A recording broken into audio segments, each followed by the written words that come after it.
We're gonna see like crackers, bags of chips, some peanut butter, okay. Easy things to make, like in maybe the crock pot or on the stove. So stuff that doesn't need refrigeration. Right, that's right, because we still have a lot of people still without electricity. Tens of thousands of residents across Terrebonne Parish have been without power now for 2 days. More than enough time for the contents of their refrigerators to spoil, especially as temperatures creep towards 32 degrees Celsius with 70% humidity. How many of these bags have you guys given out today? Well, we in 2 hours have served 406 cars. That is not including how many families were in each car. Volunteers from the Bayou Blue Assembly spent Friday handing out enough food, water, and hygiene products for 600 people. All of it trucked in by Convoy of Hope, a nonprofit humanitarian organization. At times, the line stretched down the road and around the corner, 2 cars deep. We're heavy on food and water this time. Had there been more damage, we would have chose more cleaning supplies, more tarps, and that sort of thing. So that's kind of how we gauge it based on how much damage there is.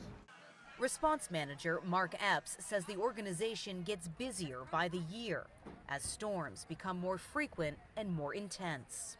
Many of the residents here in Terrebonne Parish still vividly remember Hurricane Ida from 3 years ago. A massive storm surge left 60% of the homes in this community unlivable. Many people didn't have insurance, and those that didn't get enough money to rebuild their homes.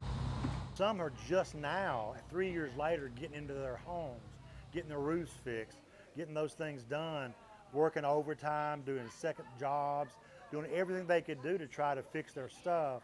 And so here another hurricane comes in. Watch out to cut yourself on that though. Felicia Davenport rode out the storm with her family in Dulac, a fishing community along the Louisiana coast.